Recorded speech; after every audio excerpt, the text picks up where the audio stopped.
ఎవరు కనిపించట్లేదు. గెలవడానికి ఈ మాత్రం అన్నా అంటే మళ్ళీ నితీష్ కుమార్ ఫేస్నే మనం చూపించాలని అంటున్నారని.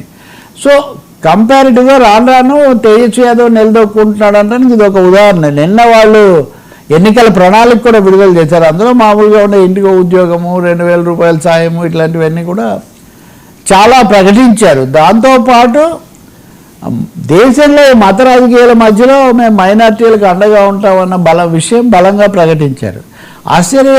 ఇక్కడ ఆసక్తికరమైనది ఏమంటే నితీష్ కుమార్ విషయంలో యూటర్న్ తీసుకున్న బీజేపీ ఆ విషయాన్ని పక్కన పెట్టి ప్రణాళిక ప్రకటించడానికి రాహుల్ గాంధీ రాలేదు కాబట్టి వీళ్ళ మహాగఠబంధన్లో అనైక్యత వచ్చేసింది అన్న పద్ధతిలో వాళ్ళు ప్రకటిస్తున్నారు. కాబట్టి బీహార్ పోరాటం అన్నది అనేక మలుపులు అయితే తిరుగుతున్నట్టు స్పష్టంగా కనిపిస్తుంది.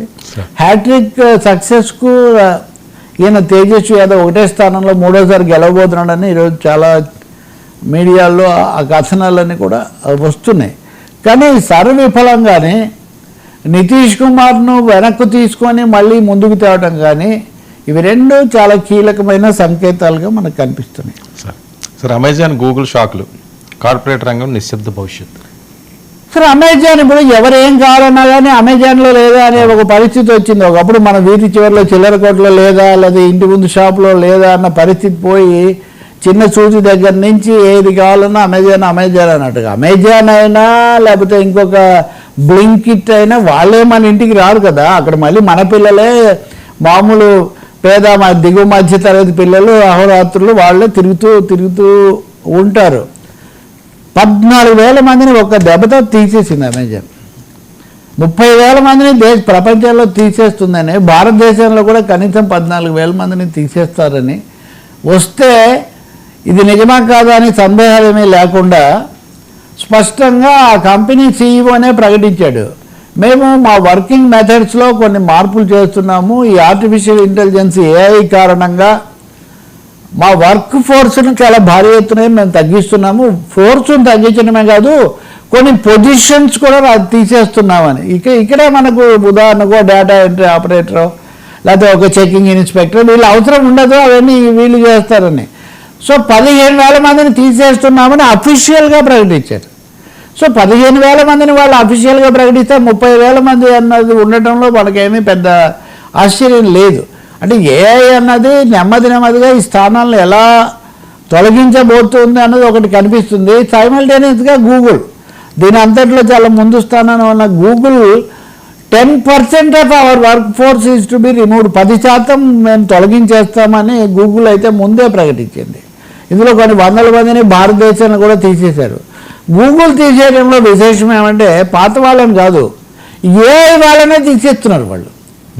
ఏఐ వాళ్ళల్లో మామూలు ఏఐ వాళ్ళు మాకు సరిపోరు, చాలా ఎక్స్పర్ట్ ఏఐ వాళ్ళు కావాలి. కాబట్టి అంటే వాళ్ళ పాపం వచ్చింది ఎప్పుడు, వాళ్ళు నేర్చుకుంది ఎప్పుడు. కాబట్టి ఈ టెక్నికల్ విభాగంలో పనిచేసే వాళ్ళ నెత్తి మీద టెక్కీస్ మీద పెద్ద కత్తి అనేది వేలాడుతూ ఉంది.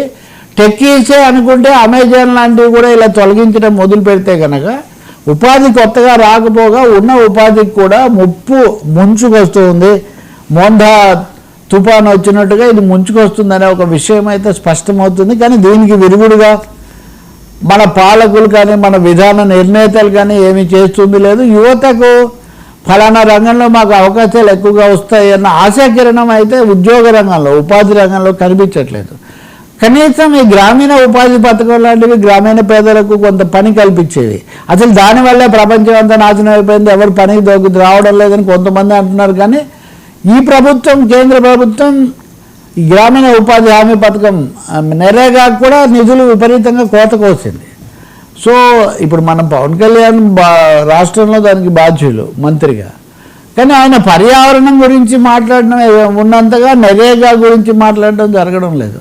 కాబట్టి భారతదేశంలో ఒక పెద్ద ప్రపంచం అంతా వస్తుంది, అమెరికాలో కూడా అది వచ్చింది కాబట్టి ట్రంప్ అలాంటి పనులు మొదలుపెట్టాడు. ఇండియా మీదకి ఒక పెద్ద ఉపాధి సంక్షోభం, ఉపాధి ఉత్పాతం ముంచుకొస్తూ ఉంది. ఇది ఒక పెద్ద సవాలు వర్మ. దీనికి ఇంకొక చిన్న అంశం కూడా నేను జోడిస్తాను. ఈరోజు ఆ పరిశోధన బయటకు వచ్చింది. ఇప్పటికే అవసరానికి అనుగుణంగా తమను తాము మలుచుకొని ఈ పనుల్లోకి దిగినటువంటి యువత భయంకరమైన పీడనకు రాపిడికి గురవుతున్నారు. రోజుకు 13-14 గంటలు అధికారికంగానే 11-13 గంటలను చట్టాలే చేశారు, మొన్న క్యాబినెట్లో కూడా చేశారు. సో ఇన్ని గంటలు పనిచేసి దాన్ని సిస్టంతో సమన్వయం చేసుకొని ఎక్కడెక్కడికో పరిగెత్తి వాళ్ళ ఒత్తిడి భరించలేక ఈ మాదక ద్రవ్యాలు వాడడము, నిద్ర మాత్రలు వాడడము, ఒక విధంగా ఘర్షణకు, భయంకరమైన ఘర్షణకు గురవుతున్నారు. దీనికి ఎలాంటి విరుగుడు కానీ ఎలాంటి ఉపశమనం కానీ ఆ సంస్థలు కానీ ప్రభుత్వాలు కానీ సృష్టించడం లేదు. కాబట్టి దేశానికి ప్రపంచానికి కూడా ఇది ఒక పెద్ద ఉపద్రవంలాగా తయారవుతుంది. దీన్ని మరి ఎలా చేస్తారు, దీని మీద ఇప్పటికైనా దృష్టి పెడతారా లేదా?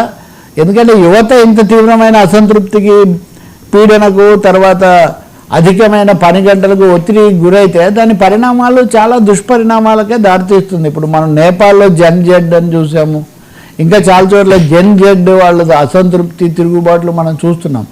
ఇలాగే ఉంటే కనుక వాళ్ళు 1000 మందిని తీసేసి, వీళ్ళు ఇంకొన్ని 1000 మందిని తీసేసి అమెరికాలో ఉన్న వాళ్ళని ఇంటికి పంపించి పని గంటలు పెంచి ఇలా చేస్తూ ఉంటే ఇంకా చాలా ఆందోళనకరమైన పరిస్థితులు రాబోతున్నాయి అనిపిస్తుంది.